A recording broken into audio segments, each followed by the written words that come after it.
Welcome to Dreamland. Today we start off with Linda Moulton Howe because of the drones. Yes, they're back. Not the drones themselves, but a couple of private investigators have been hired to track down the witnesses of last year's drone experiences. Someone is really fascinated with this, and we're going to find out all about it from EarthFiles.com's Linda Moulton Howe in just a moment.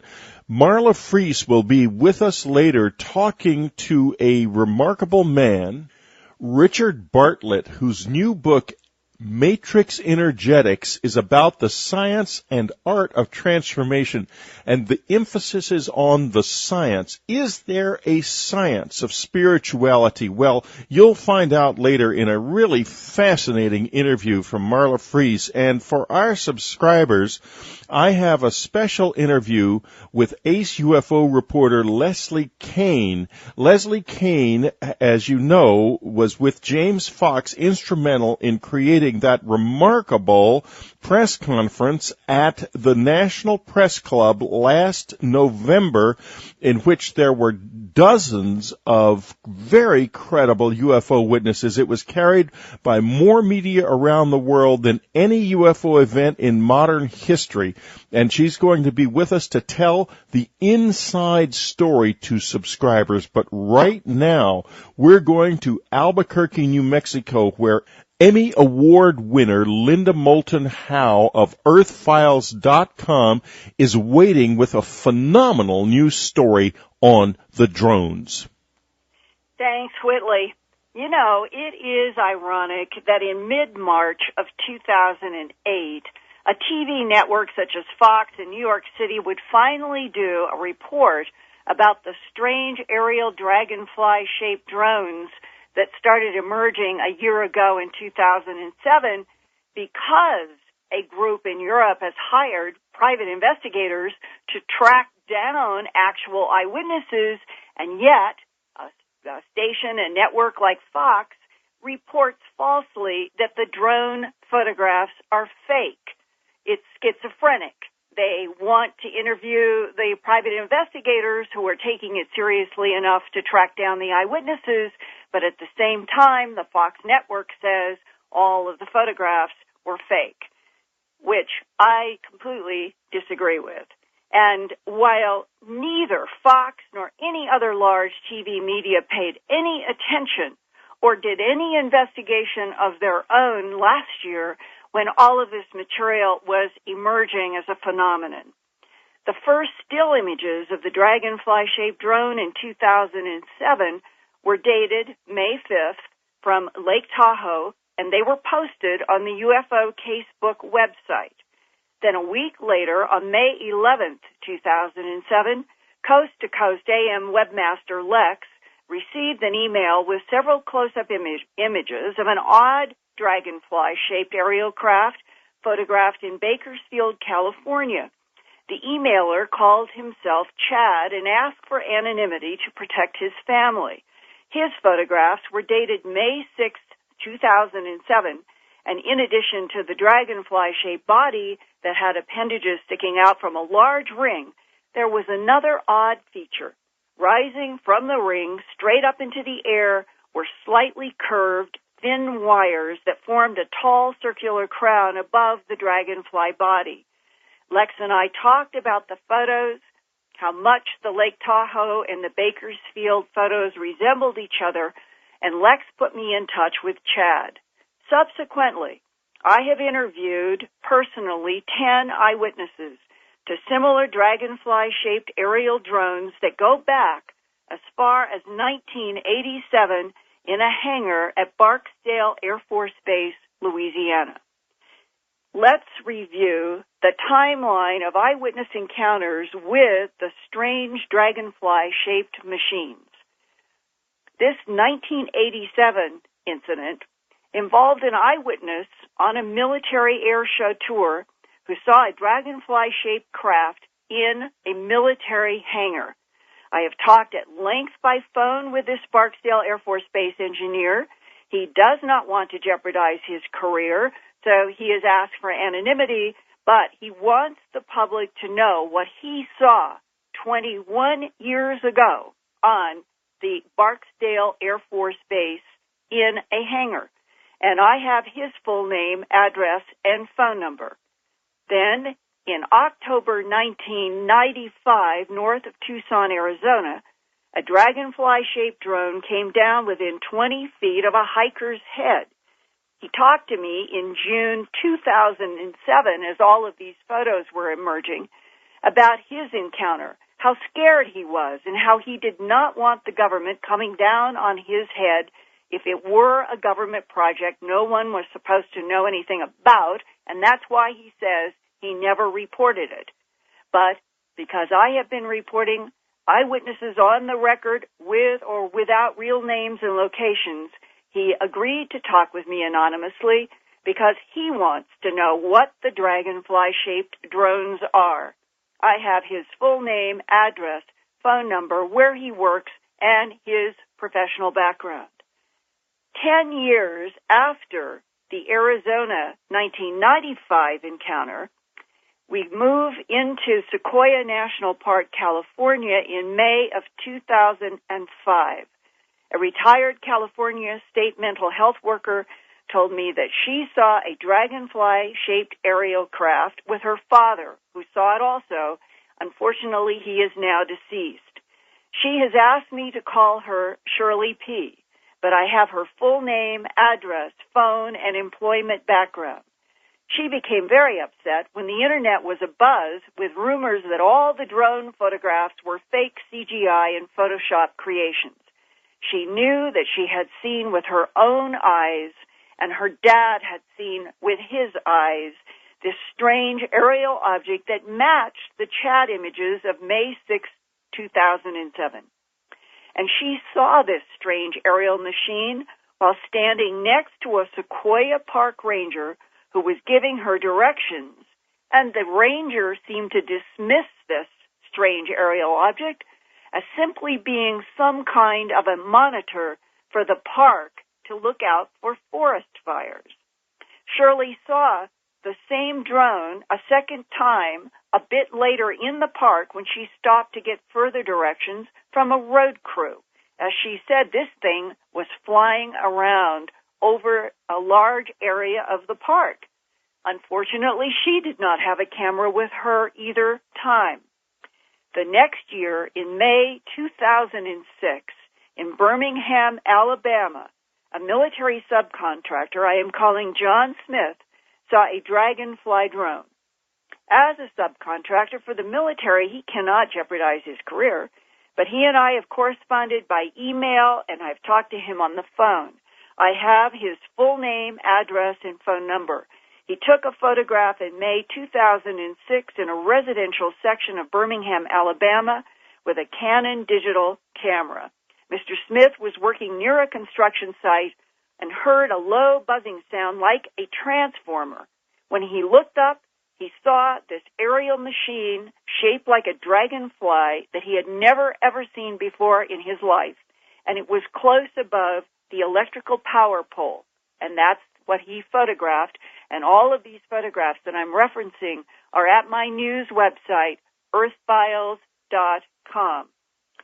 Now, that same month of May 2006, on the 17th, we're going to move from Alabama back to California, and this was on near the North Glen Shopping Mall in California. Robert Mariotti is a clinical hypnotherapist and a doctor of divinity. He lives in Canoga Park, California, and he spoke with me on the record with his name and his profession about his sighting on May 17th, 2006, around 10 o'clock in the evening. He said that he was parked at a stoplight when suddenly it just popped in. It looked like a horseshoe crab in profile with this crest sticking up from a round part. It was glowing apple green fluorescent that sparkled, he said, like a snow globe glitters at Christmas time. And it was not traveling from anywhere, and it was not traveling to anywhere. It just popped in and sat there. And when Robert Mariotti saw my Earth Files reports about drones, he contacted me by email and phone to say that this thing that he saw, the ring that popped in, definitely had, quote, wires curving up above it and a long tail that was also the shape of the object inside of this sparkling green glitter. It was motionless about 10 feet above a tree at the Corbin Avenue intersection near the Northridge, California Mall. He saw that the driver right next to him saw the object, looked at Robert, raised his hands like, my God, what is this?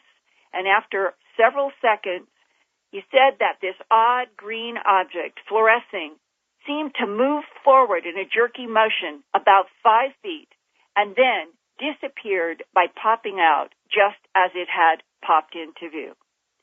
1 month later, on June 10th, 2006, a mother and her 2 sons were camping and saw a dragonfly-shaped drone for several minutes.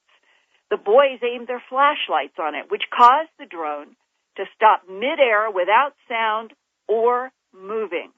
When it then took off, it jerkily went in another direction and repeated this odd stop, move, jerky behavior several times whenever the boys would aim their flashlights onto the machine. The mother sketched the aerial object, which had a structure coming down from the ring, similar to a different shape that appeared in California's Big Basin Redwood State Park by the next year in June 2007, as if whatever was in the Yosemite National Park in June of 2006 had a piece that was anticipating a change that was photographed 1 year later. The mother corresponded with me by email and sent me sketches of what she and her sons saw, which are in my Earth Files reports about this drone phenomenon. Now, a year later, we're coming to May 5th, 2007, when it all started in Lake Tahoe, California, in terms of the 2007 images.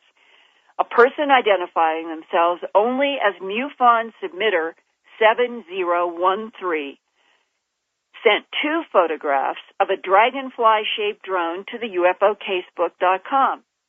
I have had no independent communication with that photographer, but the next day, on May 6th, 2007, that's when Chad took several clear digital close-up camera images of a dragonfly-shaped drone that was not far from where he lived. And it looked more complicated than the Lake Tahoe drone. And on the Chad craft, you can see numbers, letters, and symbols that extend along the tail. I have corresponded several times with Chad. I know his full name, but he was very worried about his family, protecting them, and to this day, he never, ever has made further contact with Lex, with me, or anyone that I know. It's sad. 10 days later, on May 16th, 2007, in Capitola, California, a man calling himself Rajman 1977 used his Konica Minolta to photograph a dragonfly-shaped drone above a power pole, and that looks very similar to the Chad photos, except that the Capitola drone has 2 box-like appendages on the ring, which are going to show up again very dramatically in June of 2007. The Capitola drone also had symbols on its tail. I know Rajman's full name. I corresponded with him by email several times. He was coming close to doing an interview using an anonymous name, but he became very concerned that his life was going to be upended because he and others were becoming angry and scared of the potential ridicule in the wake of all of the CGI Photoshop attacks, which these eyewitnesses knew were not justified. Then in early June 2007, UFO Casebook received a photograph of a more complicated and more sinister-looking version of the dragonfly-shaped drone, allegedly photographed in the Big Basin Redwood State Park of California, northwest of Santa Cruz. The date was June 5th, 2007. The person submitting the photo called himself Stephen. I have not had independent communication with him, but on that same day of June 5th, 2007, another eyewitness bicycling in the Big Basin Redwoods Park also saw and photographed this complex, sinister-looking aerial machine. He called himself Ty B, and he emailed me about his encounter he saw this thing 3 times while bicycling. And then he went ahead and had printed his photographs on paper photos and sent them to me through the United States mail. I received 12 color photograph prints of this incredible object, which he said kept turning very slowly in the air, not too far above where he and his cycling buddies stopped to watch, and he photographed. I had taken to calling the objects drones because eyewitnesses had the impression that the silent, hovering craft were not manned. After the Big Basin craft, no other photographs of the mysterious dragonfly-shaped drones emerged. But on Tuesday, June 26th, the mystery of the dragonfly-shaped aerial drones took another turn with a release of an alleged secret report containing photographs of alleged extraterrestrial technologies entitled, quote, Commercial Applications Research for Extraterrestrial Technology, known with the acronym CARET, which contained a Q4-86 research report dated December 1986, Palo Alto, California, by the Palo Alto CARET Laboratory, also known as the acronym PACL. 86 would be 1 year before the engineer saw the dragonfly-shaped drone inside of the hangar at Barksdale Air Force Base in Alabama. The CARET Laboratory research goal in the document is stated as, quote, achieving a greater understanding of extraterrestrial technology within the context of commercial application and civilian use, unquote. The document states that the CARET Q4-86 research, quote, focused on 4 key subjects, all of which were based on artifacts of extraterrestrial origin obtained from crash site recovery operations conducted during the last 2 decades within the continental United States between 1966 and 1986, unquote. The 4 subjects are listed as 1, personal anti-gravity generator, so named for its small portable size. 2, 3-dimensional image recorder projector. 3, a complex system of symbols and geometric constructs capable of both defining the functionality of certain artifacts as well as manipulating their behavior, crudely analogous to a computer programming language, but without the need for a compilation or interpretation phase, quoting from the document. Number 4 is blacked out entirely. In a separate follow-up email, the document's leaker, who calls himself by the alias Isaac, explained that the blacked-out sections had been done by CARET in Palo Alto and not by him. Isaac said that he sneaked out the CARET document during his work time there between 1984 and 1987. The photographs with the document show what are described as extraterrestrial instruments used for anti-gravity and for 3-dimensional image recording and projecting. The sizes of the photographed instruments are only inches long, according to Isaac in the document, but the instruments contain a symbol language that resembles what has been photographed in dragonfly drones by Chad in the Bakersfield, California region, by Rajman in Capitola, California, and by Ty B in the Big Basin Redwood State Park northwest of Santa Cruz, California. In addition to the symbol language, the CARET document has a photograph of rings that closely match the structure of the rings with their projections in the large-scale Dragonfly drones. And people who have seen these drones estimate that the object in the air is about 25 feet long. Isaac's email and documents imply that this particular extraterrestrial technology was part of an American government effort to back-engineer through civilian scientists and apply commercially at the CARET Laboratory in Palo Alto this ET technology. The technology allegedly can control gravity and project three-dimensional images that apparently would look real to us humans, but are something akin to what we know as holographic images. The document also implies that the projected image technology can record the environment around it. With this concept of an extraterrestrial technology that can neutralize gravity and project holographic-like three-dimensional images that can record data for whatever unknown reason, here is what happened on Monday, June 25th, 2007, 6 miles from Maxwell Air Force Base and its Gunter Air Force Base Annex in Montgomery, Alabama.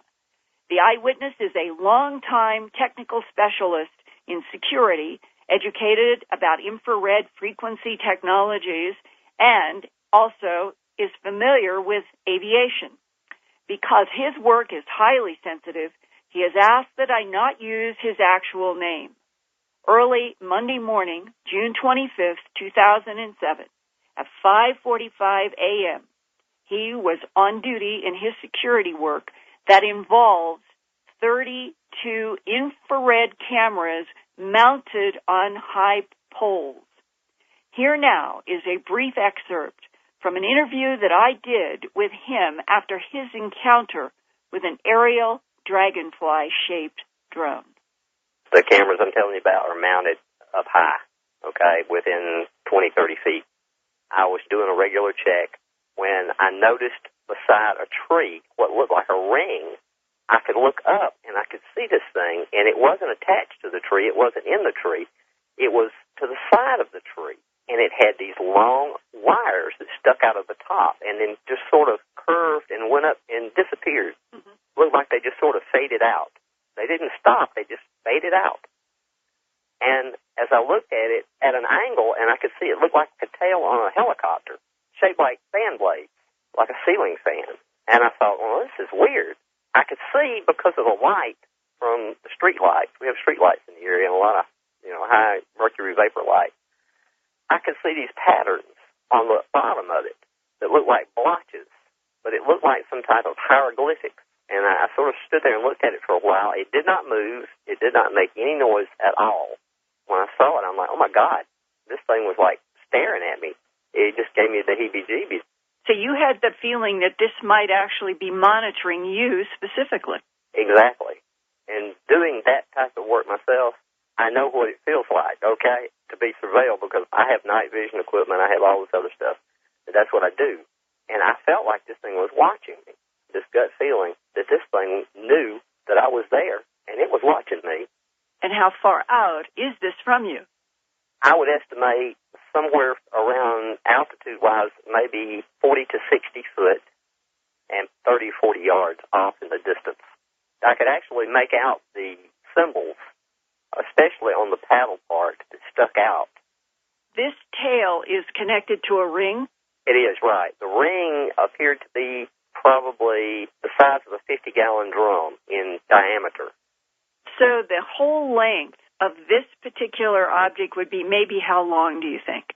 From the wheel portion back to the tail, I would probably say no more than 10, 15 feet because there was a large oak tree directly in its path, and it seemed to be hovering over the oak tree.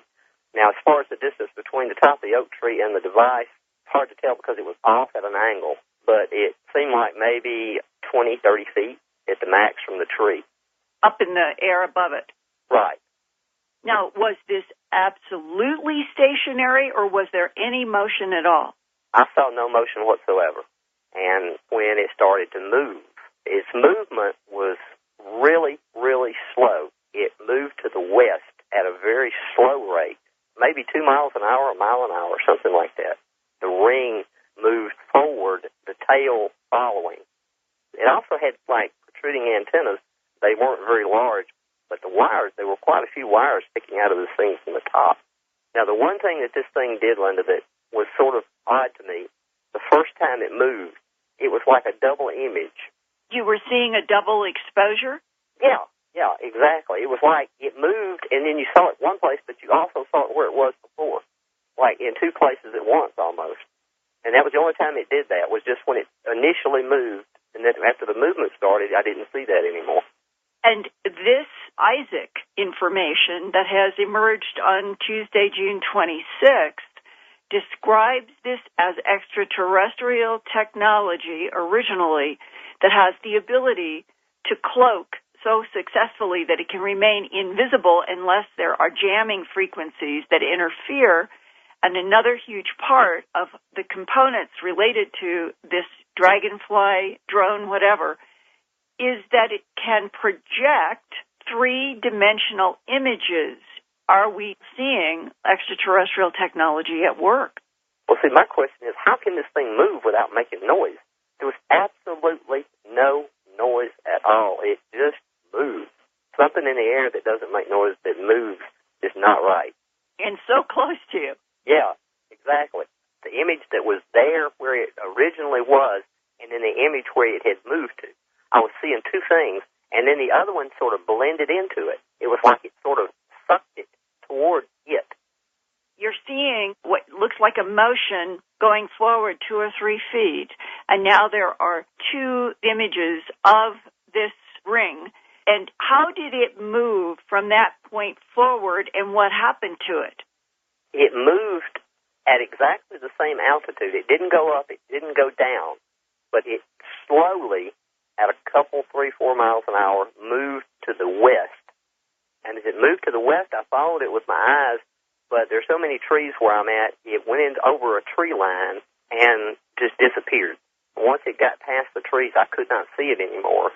What was in that direction going west? Maxwell Air Force Base. You made a connection between Isaac's release of information and all the infrared. Can you explain that? Well, what makes me think that possibly the infrared, when I read the article, it said that this thing cloaks itself, but it can be jammed. And when I saw that, I knew immediately that I had all this equipment. And I'm thinking, could this possibly be the reason I saw it? Maybe I wouldn't have seen it had I not had the equipment around me and had it not been active, because it was active. And possibly had it been turned off, would I have seen the thing or maybe not? So I thought maybe infrared will detect it. And how many of these dragonfly-shaped drones are in the skies of this planet in both hemispheres and nobody knows because they're invisible? Yeah, that's the scary thing. I've honestly never seen anything like this before. Nothing anywhere near like this thing. It's so different, but yet it doesn't appear to be like a UFO. If this thing shows up again, if I have to climb up on a step ladder with a flashlight and get a picture of this thing, I'm going to get a picture of this thing. I know what I saw, and I know it's real. I think that the technology is definitely extraterrestrial. Nothing flies like this. Nothing I've ever seen moves and leaves a signature and then moves to one side, and then the signature moves from where it was over where it is now and disappears. I mean, your mind won't register that. It just doesn't, it doesn't add up. 1 month after Ed did an interview with me for Earth Files, Dreamland, and Coast to Coast AM radio, 2 men dressed in black suits and dark glasses approached him at work, showed him U.S. government identification, and told him to, quote, keep his mouth shut, unquote. He was shocked and angry at the blatant arrogance of anyone representing themselves as working for the U.S. government and threatening him when his own work is involved with security for agencies of the U.S. government. And recently on Dreamland and at Earth Files, I reported about the email I received from an Earth Files viewer in Van Buren, Arkansas, suburb of Fort Smith. She saw an aerial drone very similar to Chad's photographs, but this was mid-November 2007. This had several appendages jutting off of its central ring and was completely silent and had the wires that went up from the ring up into the sky. And her sister, who lives 2 hours west in the Hartshorn, Oklahoma region, also saw an aerial dragonfly in June 2003. The strange aerial craft hovered for an hour near the back porch of her home, so close she could make out what she said looked like dark symbols or hieroglyphs on the edges of the ring, and had these long, thin, tall wires that went up and sort of disappeared into the sky. And Whitley, as we talk about this now, and I realize that there are efforts now in the media to pay attention to the private investigators, but they aren't doing any investigation of what I have just tried to lay out as briefly as I could, and look how long it took to describe how many eyewitnesses from 1987 to the end of 2007 have seen these dragonfly-shaped objects that maybe, if you listen to the military security guy's description, you could say, well, maybe they're all holograms. But you still have the 1987 military hangar at Barksdale Air Force Base with a dragonfly-shaped craft seen and described to me by an engineer. Well, Linda, first, just one comment on Fox News. We should never expect anything of any significance or value from Fox News. I don't think it's more of an entertainment thing than really a news program. And I think if you want to look at it as a source of news, you probably need something else as well. But in any case, I can't help but go to my own brief experience of this, which is a couple of journals ago. My December the 7th journal entry describes what I saw early in the morning. I guess it would have been of December the 8th, and its effect on me. And I have to say that while I didn't get all that good a look at it, and unfortunately the situation was such that I was not able to take a picture, I feel a very uneasy sense about these things, and especially about an apparent connection between them and the military. I really worry that if the United States military, in its ineptitude and lack of insight, I guess, has gotten tangled up in this, that it isn't going to be a real problem for all of us, that the military's attempts to secretly engage some kind of alien presence on the earth is just going to lead us into real trouble down the road, that we're all going to suffer for it. It should never have been done in secret. It should never have been done without public knowledge and without any real awareness of what the possible long-term consequences might be. A zeal for finding exotic technology is not enough if, in order to gain it, you have to go through a door that you can never leave. Couldn't agree more. And now, 2008, if we don't have any more sightings of these drones and no more photographs, what do you think that would mean? Well, Linda, I don't know. I don't know what any of it means. I can't imagine what these things are, what they do. I know what happened to my mind on the night that I saw the thing was brain-bending. But was it me reacting to the sighting, or was it something the thing was doing? I have no idea and no way to tell. Right. So if we never see them again, then it would strike me that that perhaps they've perfected a cloaking or invisibility technology, which some of the witnesses have seen in use. Right. Or perhaps they're gone, or who knows? The whole problem with all of this is that there is a haunting suggestion of some kind of really very profoundly, I guess the word is unholy, connection between the military and the military-industrial complex and these things. I'll never forget in May of 1989 when the implant was put into my ear, there is no question whatsoever that it's a device and that it's a piece of unknown technology. It was done not by aliens, but by two people. I saw them come into the room perfectly clearly. And other abductees have experienced that as well, implying that there is government knowledge, military collusion, perhaps, with some of the non-humans on this, what we're calling abduction syndrome. But why? Why would the government be monitoring some civilians? Well, they would be monitoring them because they're watching what is being done and what is happening. And I have to tell you, I think if there are people involved in this who are directly in contact, especially with the Greys, they're behind the 8 ball. And we're going to all be behind the 8 ball with them sooner or later. Linda, we have reached the end of our time together. Folks, next up there's going to be a really fascinating discussion between our resident psychic medium expert, Marla Fries, and Richard Bartlett on the science of spiritual transformation. Dreamland will be right back. Welcome to Dreamland. This is Marla Fries. Well, listeners, I could not be more excited about our guest today. This extraordinary man is a pioneer in healing and transformation like I have never seen before. He's developed matrix energetics, an entirely new paradigm that utilizes the principles and science of subtle energy and quantum physics. And he can teach us all how to use this and transform our beliefs concerning healing, disease, and the structure of our reality. I just attended his seminar at the Conscious Life Expo here in Los Angeles, and I think that he is the most dynamic and generous facilitator that I have ever watched or had the pleasure of working with. He's the real deal. Yes, he has a book and seminars and is probably coming to a town near you very soon to teach you his new awareness. Welcome, Dr. Richard Bartlett.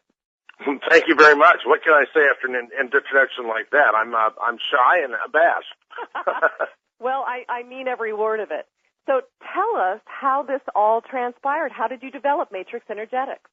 I didn't really develop it. It developed me. I suppose I had an experience, and I think this is how most techniques actually come into being, and this isn't a technique, but I had an experience that was way beyond my normal crazy states, which being a kind of a weird wizard doctor for 20 years, weird experiences are okay. You come to expect that, and in fact, you hope they happen because that's what tends to occur when people get better. Yeah. They go outside their paradigm. Right. So I had an experience where I saw what looked like Superman, George Reeves from the Superman series in the 50s, and whether it was a guide, an angel, or just a flat-out hallucination from sleep deprivation, who knows. But when I saw this, I had a little girl that I was working with that had a lazy eye. Mother had brought her in to see me after they'd already seen the neurologist. And they said, well, maybe she'll grow out of it. And she didn't think that was so cool. So she thought, well, what do you think, Dr. Bartlett? Well, I had this experience. And I thought, well, I don't really have anything in my bag of tricks for this lazy eye. But there's this Superman character over there that seems to know something. And this beam of light came out of his eyes, and it was yellow because it was my hallucination. You Wow. can't see X-rays, just so you know. Uh-huh. And so I had to make it yellow. And when that happened, I saw into the little girl's head, and I thought, well, okay, fine. I see stuff that I could do. I'm just going to touch where I see, touch with my index finger. She felt like call it a light transfer. It's just a little girl. Mm-hmm. And she said, whoa, what happened? And she said, there's two of you. So she was seeing with binocular vision. Wow. For the first time, which is how we see until we learn to superimpose the two images from the two hemispheres into a single visual image. Wow. And instantly, quote, healed. Now, this was this was as a chiropractor. You were working as a chiropractor, correct? Well, I was in naturopathic schools, and I'd been a chiropractor for a number of years. Mm-hmm. So if you call what I was doing working as a chiropractor, yes. Well, and this experience, this George Reeves experience, led you to facilitate this with her, and then how else did it develop? Well, it's very funny because the next day I thought, okay, I'd driven, like 13 hours one way because I was running a practice in Livingston, Montana, and I was going to naturopathic school, 31 credit hours a semester in Seattle, Washington. So there's hence the sleep deprivation. It's the Charles Lindbergh School of Enlightenment, It's like flying across the Atlantic and being out of your body half the time. Right. So the next day I thought, well, okay, so I'm rested, so maybe things will be normal. Very first person I touched, weird stuff happened, and I saw George Reeves again. He goes like, "Can I help?" And I went, "Come on, George." And he merged into me, kind of like in the Superman 3 movie where Clark and Superman get split by red kryptonite. Right. And so he merged back into me, and it's been there ever since. But who knows what that really meant? It's some sort of weird experience, Wow. Well, you had this interesting experience in this drive, as you were talking about in your book, Matrix Energetics, where you had, was it a near-life death experience? Well, it's only a near-death experience, I suppose, if you actually think you're going to die. Well, I thought I was going to die, so yeah. Okay. Yeah, you could call it near-death because I suppose that you could walk hand-in-hand with death up to the point where I hit this bridge at 65 miles an hour head-on and didn't die. And I don't think that has anything to do with Matrix Energetics. I just think it's because I'm too dumb to not drive fast in a blizzard on black ice. Well, and angels are smarter than that. Well, and you called for, who did you call for when you were getting ready to hit the pylon? I have a familiarity from my Catholic upbringing and also for some other things with Archangel Michael, protector of the faith. I thought, we need the big blue guy here or I'm going to die. And by the way, I actually surrendered the idea of living, which is I think maybe why this happened, because if you really totally surrender something, which you can't do except for in a situation where you have no choice, I looked at the speedometer as I was about to hit, like a second before I hit the pylon on the bridge, and it said 65 miles an hour. So I know how fast I was going when I allegedly would have died. Wow. And you came out of that, you say in your book, unharmed? Completely unharmed. Wow. What was that experience like when you hit that? You said you got transformed somehow. Well, not really transformed there because, honestly, if you grow up expecting angels to save you, then it's more likely they will. Wow. So that's exactly what happened. You were saved from that experience. I was definitely saved from that experience. And, one of the things it helps people to do, because we've all confronted things in our lives that were a little strange or daunting, or people have their health challenges, which I'm very sympathetic of. And I don't claim I can heal anything, but I do have this perspective that things are not as real as they appear. So when you start to work with this new ability, what were you seeing with your patients, and how did you learn what you call the 2-point part? Well, here's what happened: is being a chiropractor, I like to touch stuff, and I like to feel things change when I touch stuff. That's normal. It comes with the territory. So when I started touching things, what happened is my old chiropractic ways of adjusting and techniques no longer mattered because I could do things in seconds that it would take me, lifetimes to do, like correct the scoliosis, the curvature of the spine, instantly by looking at it. Now, this took me years to get to this paradigm, and the reason is, Marla, is because I was still thinking in the old paradigm, even though I had a new energy coming through me. Huh. So that's the key, you see. If you can start to embrace a new paradigm, we only see about 0.005% of the electromagnetic spectrum of what's available to us. Mm-hmm. And our senses can pick up more than that, but we are trained with our conscious perception, with the way we've been taught, to only see that much. And therefore, that's what we have available to us in our bag of tricks, in our miracles, in our interactions with extraordinary realms of possibility. Is that 0.005 unless something happens to us, God forbid, like a near-death experience. And then we begin to make up our worlds differently. If your paradigm gets shattered and you don't try and put it back together again, you don't say, well, that was weird, but I don't know what that was, and I'm not going there again. Right. But if you actually embrace it, it can change your whole life. And apparently it can change a lot of other people's lives as well. Well, having worked, as I have worked as a life coach for a number of years, I have worked in shifting paradigms by concept, mentally talking with people about this. And yes, sometimes this process has taken years unless somebody makes a strong choice to say, I'm going to unhook myself from this. But like cancer or something. It's like, oh, gee, I've got cancer.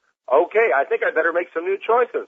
Oh, okay, how about not having cancer? Right. How about my body is not real, I'm a part of the universe, and the universe and I are deciding this is not what we're having. Right, because that'll do it. With your work, you found somehow to melt those patterns almost immediately, what I saw in this workshop. It's true. You know, what's really true, though, and it's unfortunate, but I'm happy to admit it, okay. People that take this seminar are liable to be better at what I teach than I am because I have all that medical scientific training, some 8 years combined, both medical schools, of intense indoctrination. Right. And so when I teach a housewife or a physicist, we have physicists and engineers, by the way, men, coming to the seminar and embracing this paradigm because it's not so far outside of what they've been told. It just looks at it in a new way that brings in possibilities of freedom for the individual. Well, I think that that's what we're all trying to find in our own ways through life, just looking for freedom. How are we going to get free here? And in the seminar, it's fascinating. I mean, thank God I don't know anything about quantum physics. I can't balance the checkbook. Me too. Even though I've read a lot now. But it's so exciting to go in there and watch people who don't even know what they're doing take your instruction and have them shift people and actually watch people collapse onto the floor. Well, it's more than collapsing onto the floor, because if you could imagine collapsing both inward and outward simultaneously, so there's rings of consciousness expanding while the way you perceive your universe collapses inward, and those two things shift, kind of like a kaleidoscope. If you were to change a kaleidoscope, like even a few degrees, you see something totally different. This is what happens to people in the seminar. Well, great. Well, we're going to take a little break, and we'll be right back talking with Dr. Richard Bartlett about matrix energetics. Welcome back to Dreamland. This is Marla Fries, and we have Dr. Richard Bartlett with us today, and we're talking about collapsing paradigms. So I want to go back to something that happened within the seminar that I just took. I was with a friend on the first day, and we were both worked with by you. You had her stand up and work with a person, and then you had me work with you, and I actually fell on the floor. And the thing that happened to us is when we left that hour introduction, it was as though the cares and the worries that we had come into this seminar with were sort of gone. We were shifted. We felt different. It was as though our photons or whatever had been rearranged in a very brief amount of time, and we walked out of there going, wow, this is really exciting. That's the paradigm. Yeah, that's the paradigm. Tell me what happened, Richard. Well, you know, honestly, I don't know what happened. And thank God, everybody's experience is different. And this is one of the things we tell people. I said, whatever your paradigm for change is, that's what you'll embrace as possible, and that's what you'll notice. But honestly, the paradigm that is possible to notice is far, far beyond your conceptualizations of the way you think things are.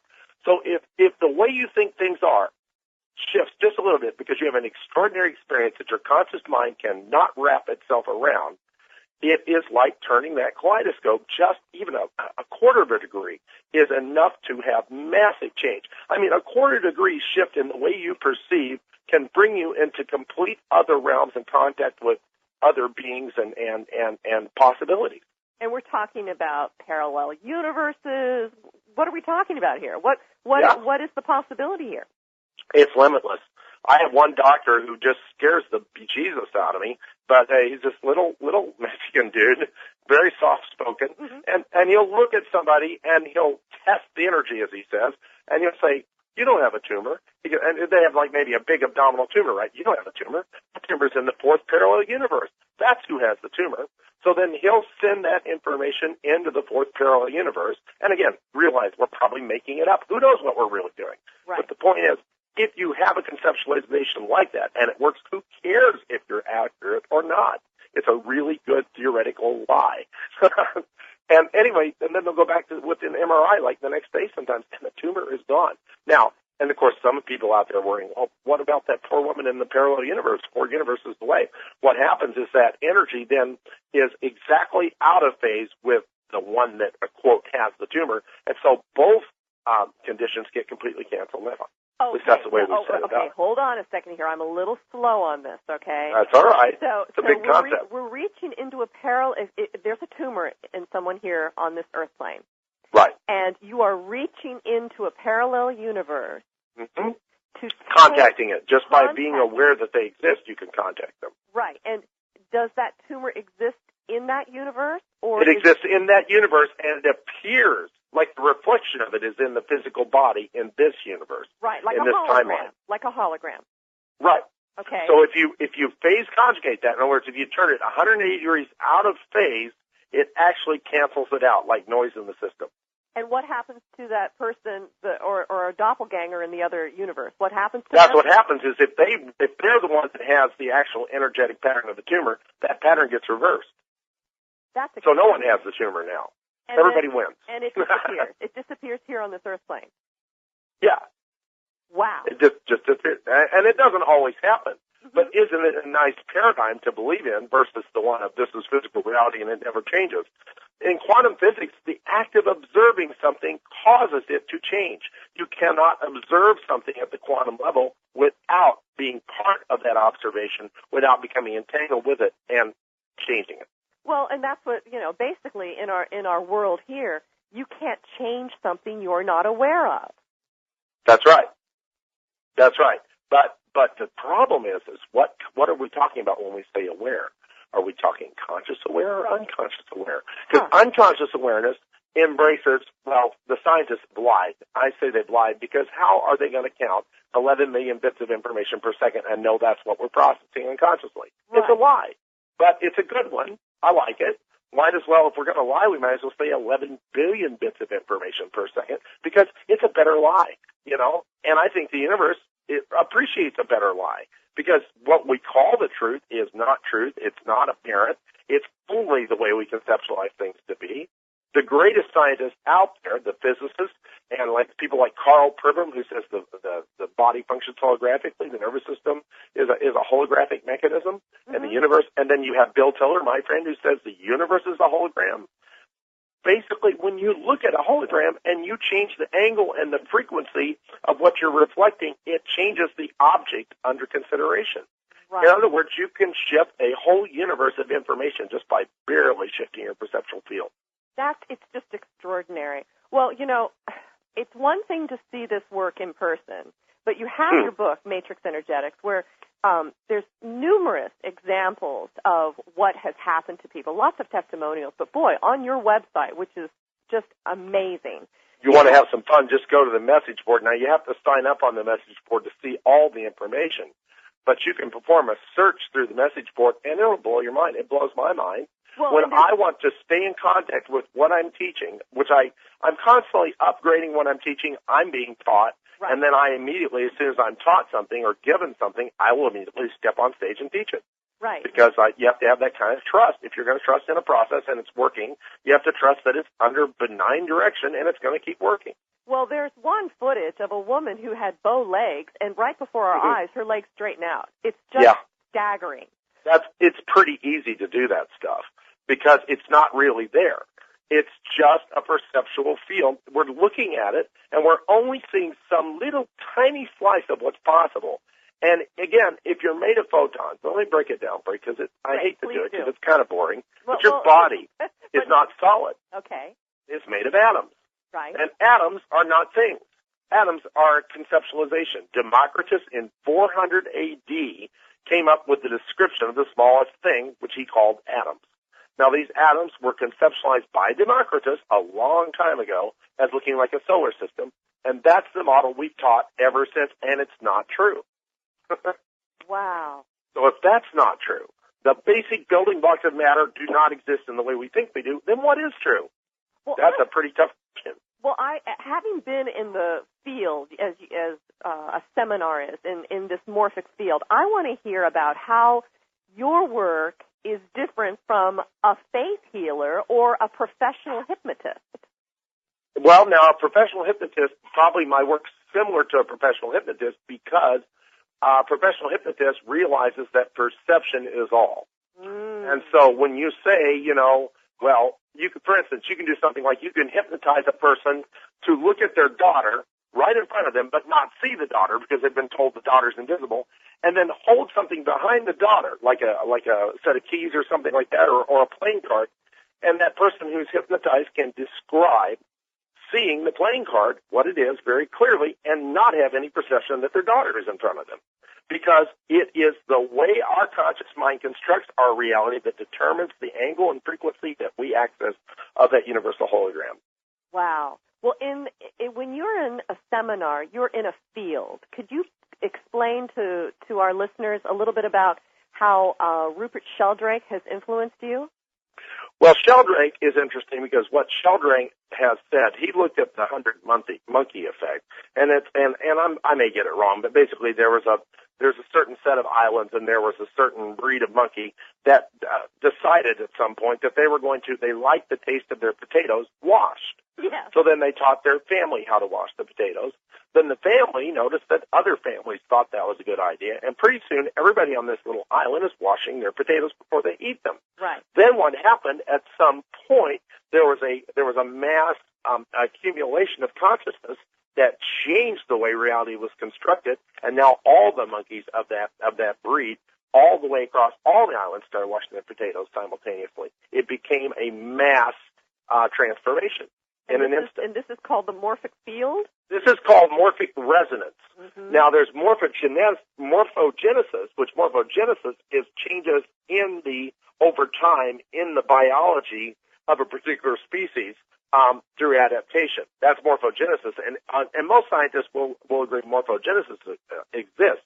Sheldrake took it further. Sheldrake said that ideas contain morphic fields, that concepts and techniques and theories, right, and assumptions have their own morphic field, like Christianity, or like the idea that, for instance, a bumblebee, we assume a bumblebee can't fly, but the bumblebee's morphic field says, I don't care if my body's too big and my wings are too short, I'm going to fly anyway, right? So ignorance is bliss? Ignorance can be bliss, and in fact, I'll tell you, I wish I didn't know as much as I think I know, because I know nothing, and the more people think I know, the more I laugh about it, because I'm like just getting more and more confused as each day passes, because I'm like looking at things and going, you think that's real? I'm pretty sure it's not, but it looks just as real to me as it does to you. Mm-hmm. We had a gentleman who is a sheetrock worker, read my book 4 days before this event occurred. He hit a cat, bless his heart, with his truck, and it looked like he killed the cat. And so then he thought, I don't want someone to come home and find this cat laying, in the street, their beloved pet. Right. So I'm going to go move it out of the street. So he gets out of his truck and he comes up to the cat, and then he thinks about the morphic field, which I talk about in the book. He says, in the morphic resonance of possibility, there's this myth that cats have 9 lives. He goes, what if one of those 9 lives could be brought back into this cat and reanimate it? That's the kind of the thought he had. Real simple. And he he witnessed these 9 lives as parallel possibilities fold, and then one of them come back into the cat, and the cat raised its head and looked at him and went, meow. God. Yeah, exactly. Not a dry eye in the house. And then the cat was a little shaken, but it got up, and then it ran into its yard. And the guy goes, I'm pretty sure that wouldn't have happened if I hadn't read your book, because I had, I asked the what-if question, which is enough to change a reality if you ask it with the perception that so-called reality is not real, but it is merely a choice. This is extraordinary. Well, we're going to take a break, Richard, and we'll be right back. Welcome back to Dreamland. This is Marla Fries, and I'm with Dr. Richard Bartlett, and we're just referring to the cat with a new life brought back into his body. Well, if you have a morphic resonance, a fable, a mythology that says cats have 9 lives. Now, whether that's true or not, it's a strongly held belief. It's a cultural belief that is in the universal field of possibility. Right. So that's a really good thing to access as the ability to change, to bring a cat back from the dead. I'm not saying that I would be successful at it, but this gentleman who's a sheetrock worker, he didn't know the difference, and he just read about the morphic field. He'd never heard about this before, but it made sense to him in his heart. Right. And he didn't stop to think about it. His whole motivation was, what if this cat could come back and be all right? And that's what happened. I think that these things are a lot more possible than we would ever give them credit. But the thing is we shut those possibilities out based upon how we sort for what's real and what's not. Right, what we have learned. Well, you have children doing this work, even your daughter. Is that correct? Oh, my God. I have a 9-year-old granddaughter who can knock any person completely unconscious practically by staring at them.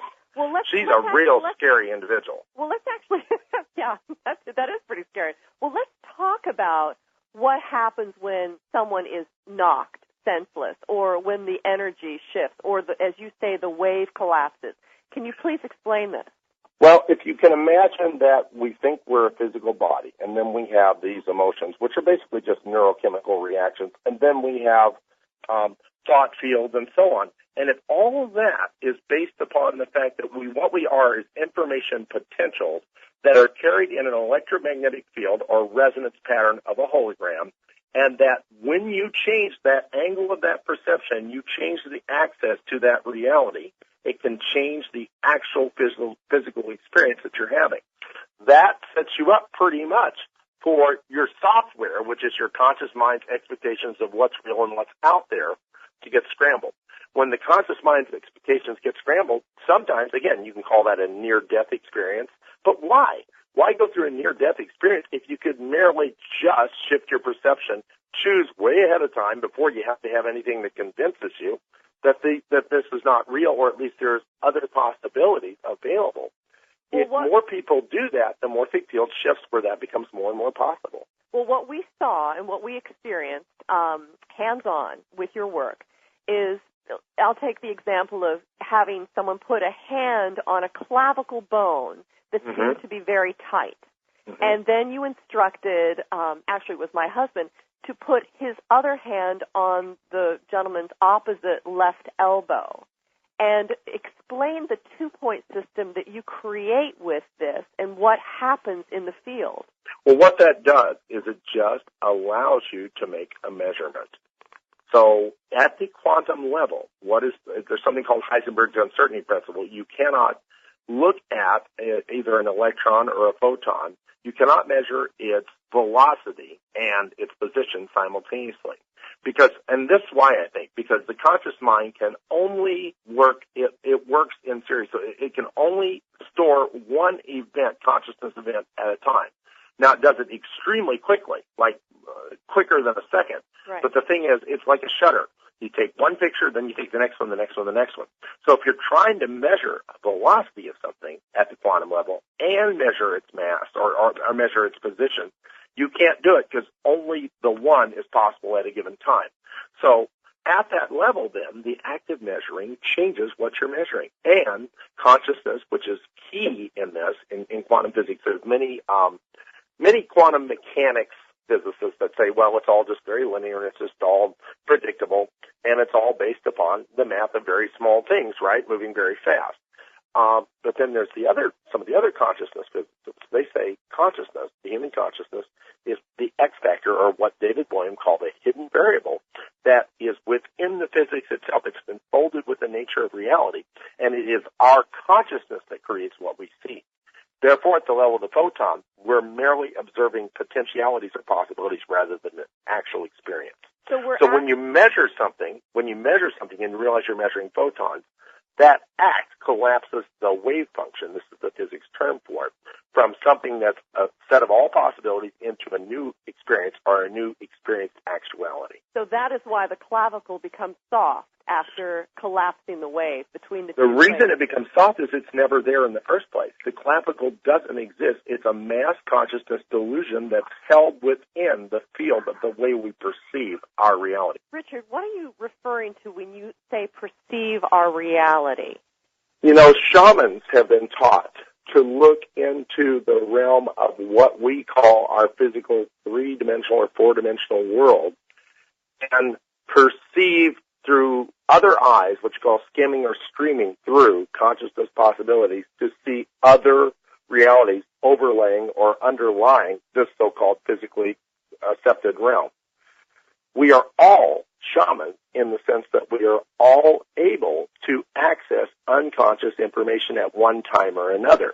Now, what often will happen, maybe someone sees, well, for instance, when I was quite young, I was throwing papers in the early morning hours, and I felt all the hairs of my body stand on end, and I turned around and I looked up, and I saw 12 disc-shaped objects going across the moon in a V-shaped formation. Disc-shaped objects. Yeah. Yeah. Call them UFOs, call them what you want, yeah. But, I mean, what it was weird. Now, is that real? Would anybody else have perceived that, or was I in a particularly altered state of awareness that allowed me to peep through the veil right. and to see that potentiality? I don't know. But the question is, if we're all generating the consciousness experience called real life, then if we all play by the same sets of rules, we create a morphic field or hologram of the same expectations or outcomes, and nothing would ever change. But what does happen is people, individuals all the time, they have these brushes with other realities, yes. and that changes their perception. And if enough people have those perceptual shifts, it shifts the actual holographic construction of what is real, what is actually out there. Right. Well, actually, yes. I mean, and this is unknown country. This is dreamland, where these kinds of phenomenon are happening on a consistent basis. Absolutely. Well, you know, this work is very exciting. Anyone who's listening and has the slightest interest can learn more, of course, from your book, Matrix Energetics. I want to take a break right now, and we'll be right back and talk more with Dr. Richard Bartlett about Matrix Energetics. Welcome back to Dreamland. This is Marla Fries, and I'm delighted to have Dr. Richard Bartlett with me. Well, there's so much that we can go through, but this interview is not as long as I'd like it to be. But for those of us who don't understand necessarily what Matrix Energetics is all about, can you give us a snapshot of what happens in your seminar, even though you probably might not even remember, but can you explain a little bit what people around the country are participating in with this extraordinary work that you're doing? We have children. I mean, literally, we have 9-year-olds to 15-year-olds. We have children coming into the seminars. We have children rubbing shoulders with theoretical physicists. We have, quote, housewives. We have real estate agents. We have bankers. We have a cross-section of every imaginable type and class of humanity in those seminars represented, and they all experience a glimpse into another possible reality. I mean, I'm talking about like at least 97% of the people have an experience where by the time they leave that seminar that the way they thought things were and the way things are in the world just aren't. And that allows them the ability to begin to deconstruct their long-held sacred cows about what's possible and what's not. And when they start to do that, and they know there's, quote, science behind it, because there's a lot of science in our seminar. Right. We just interpreted a little whacked. But when they realize there's an actual conceptual, well-established basis for this, like theoretical physicists are nodding their heads as I'm talking in the seminar, and the ones that, of course, wouldn't be nodding their head, they wouldn't be attracted to come to the seminar. They're not there to point the finger or to find something wrong. They're there to find something. Mm-hmm. And I don't know the answers, but what I do have is I have some really good, powerful, life-altering questions. And when you start to ask yourself those questions with a new possibility that literally the question could create a new reality in the next moment because you're making it up, you're creating it right from the universal hologram of awareness and possibility, right. It starts to alter people's lives. And when they all get together and they're in a field that they've consciously created together in order to shift their perceptual basis for the way things are, they take that home with them. And they tap into the growing morphic field of what Matrix Energetics is about. It's not a technique. It's a consciousness technology, which means that it can be adapted to serve any function whatsoever, and even ones you can't imagine.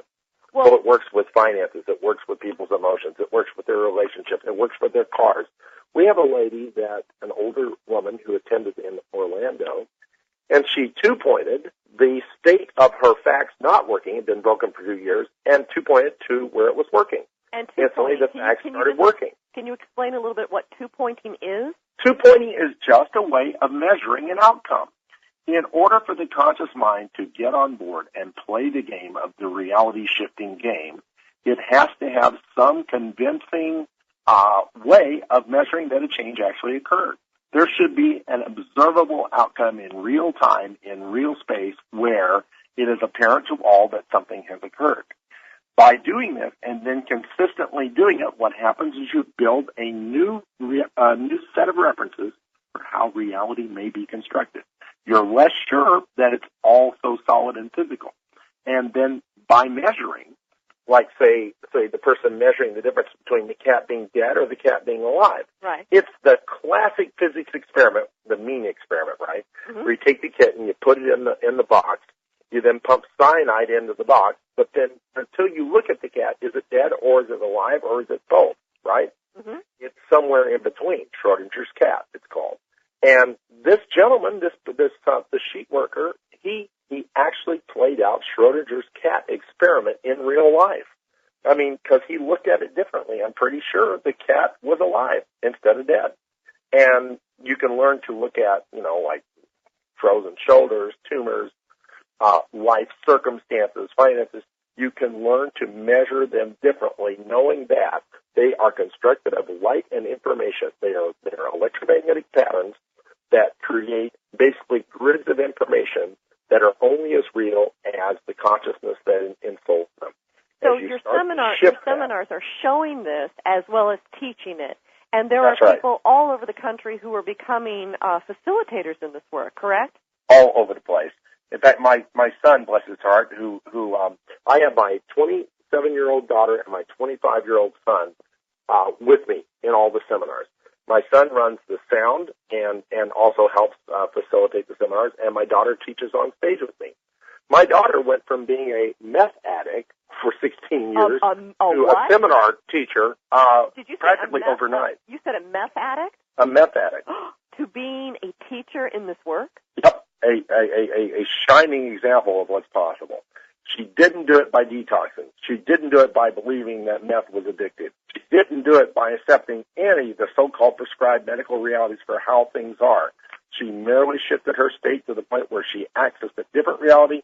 She said, I want fat, Dad. That's better. I'm taking it. She two-pointed fat, collapsed her old reality, and stepped into the new one. Wow, that is extraordinary. And how do you keep the new reality, Richard? By not being so sure about the way things are.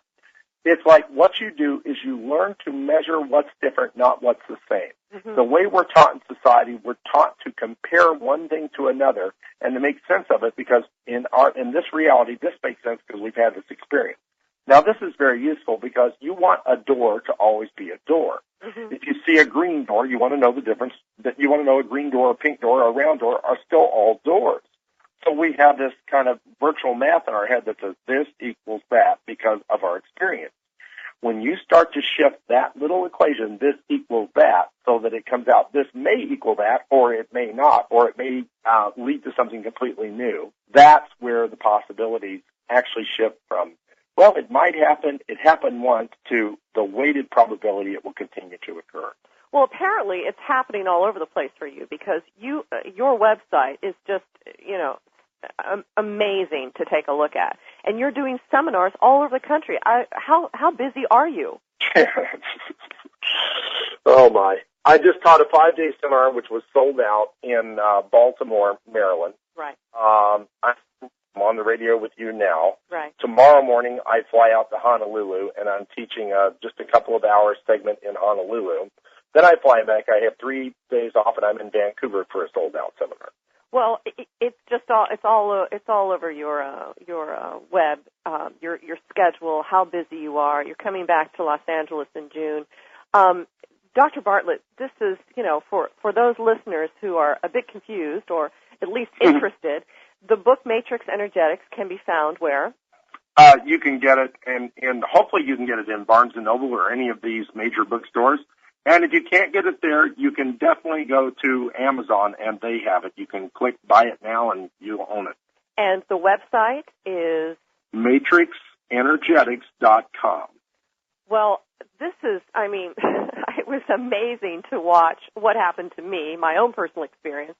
And, there is some drama in the seminar of seeing, like my husband, a 6'2", big strapping guy, fall to the floor like a tree in the woods, and various people having, I guess it's Kundalini awakened through their spine, where they're just laying on the floor just as happy as all can be.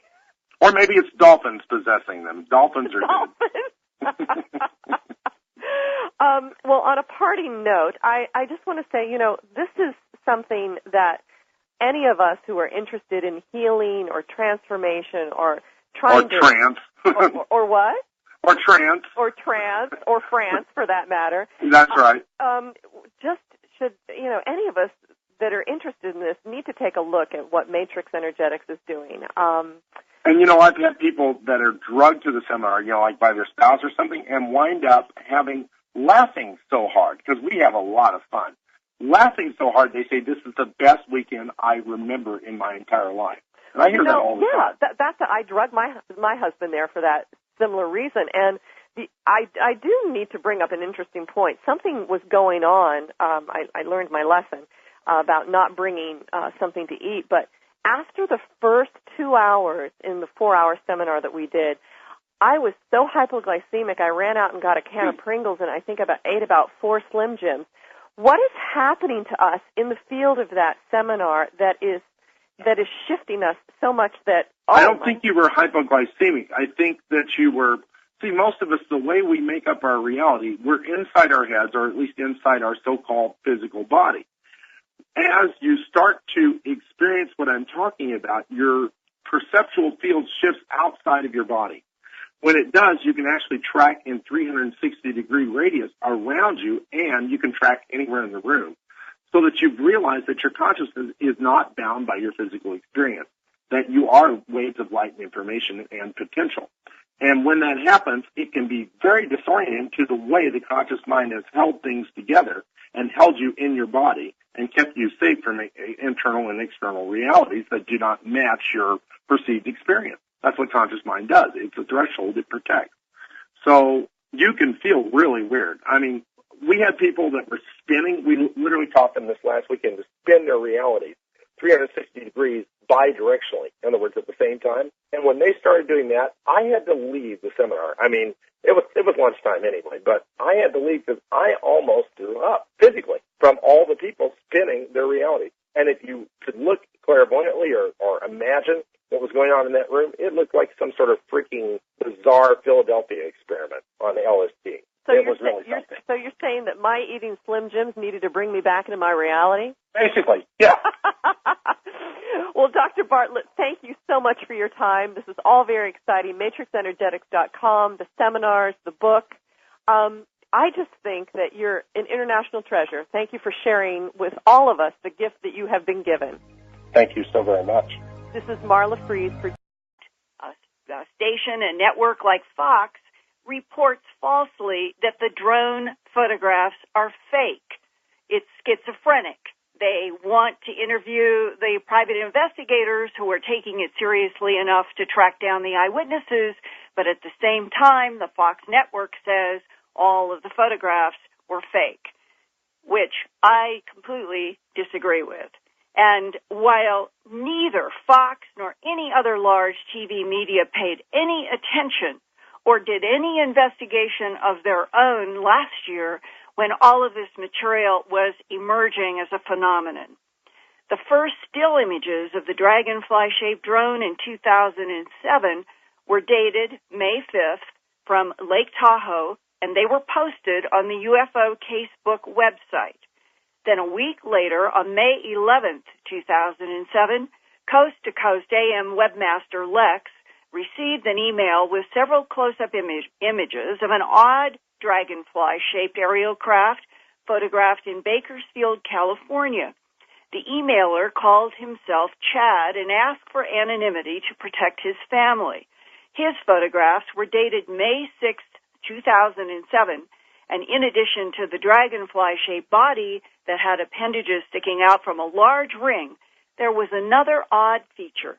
Rising from the ring straight up into the air were slightly curved, thin wires that formed a tall circular crown above the dragonfly body.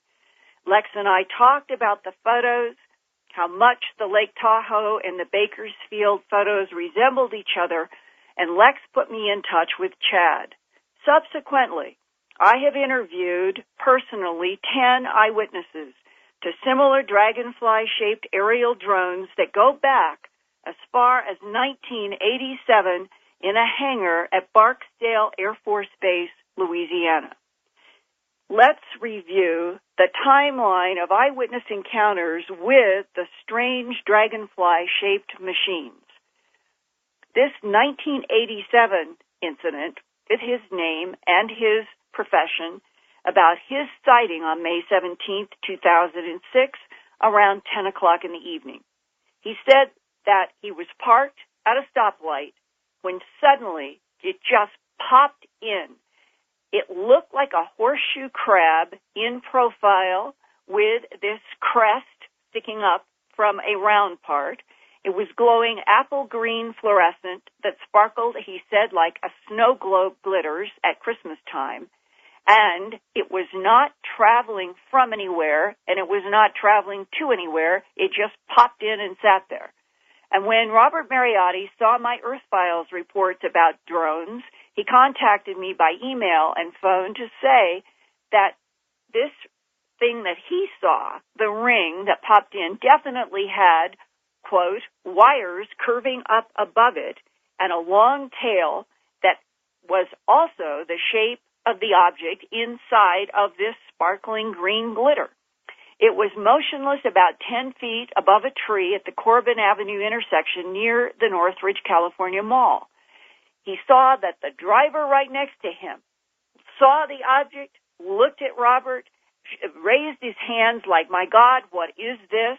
And after several seconds, he said that this odd green object, fluorescing, seemed to move forward in a jerky motion about 5 feet and then disappeared by popping out just as it had popped into view. 1 month later, on June 10th, 2006, a mother and her 2 sons were camping and saw a dragonfly-shaped drone for several minutes. The boys aimed their flashlights on it, which caused the drone to stop midair without sound or moving. When it then took off, it jerkily went in another direction and repeated this odd stop, move, jerky behavior several times whenever the boys would aim their flashlights onto the machine. The mother sketched the aerial object, which had a structure coming down from the ring, similar to a different.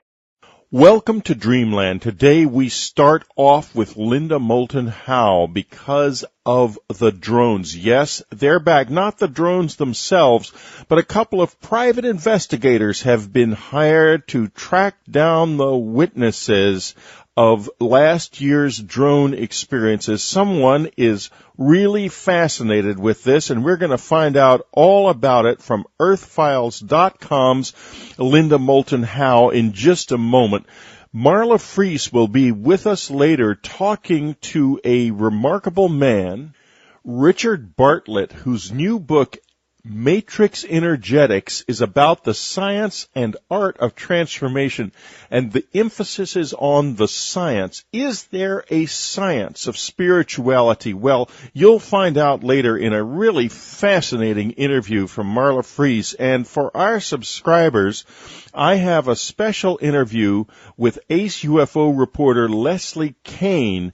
Leslie Kean, as you know, was with James Fox instrumental in creating that remarkable press conference at the National Press Club last November, in which there were dozens of very credible UFO witnesses. It was carried by more media around the world than any UFO event in modern history.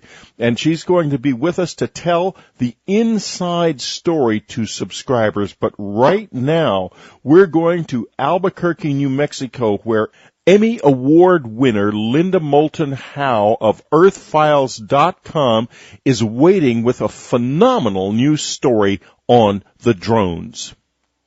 Thanks, Whitley. You know, it is ironic that in mid-March of 2008, a a TV network such as Fox in New York City would finally do a report about the strange aerial dragonfly-shaped drones that started emerging a year ago in 2007 because a group in Europe has hired private investigators to track down actual eyewitnesses, and yet involved an eyewitness on a military air show tour who saw a dragonfly-shaped craft in a military hangar.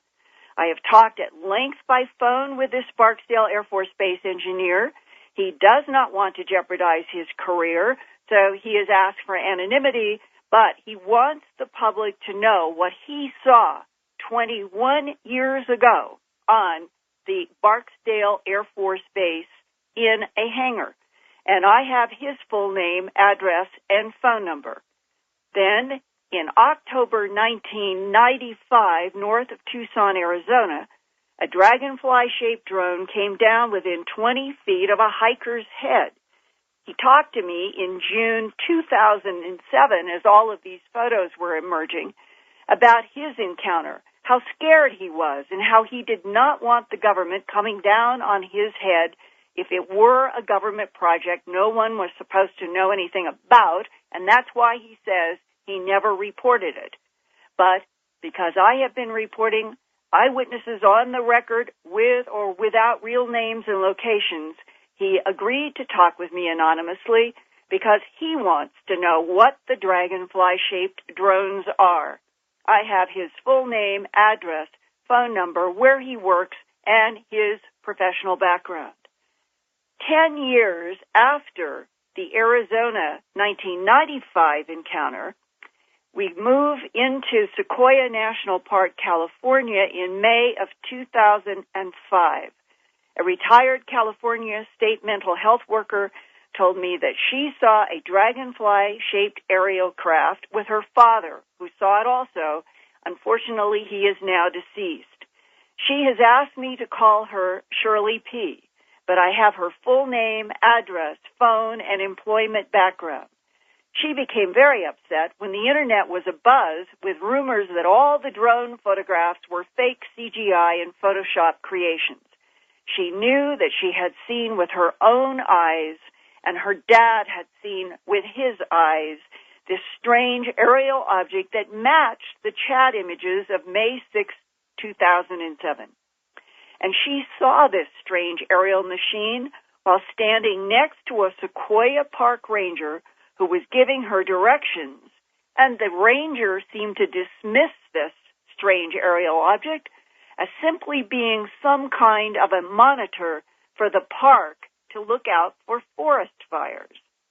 Shirley saw the same drone a second time a bit later in the park when she stopped to get further directions from a road crew. As she said, this thing was flying around over a large area of the park.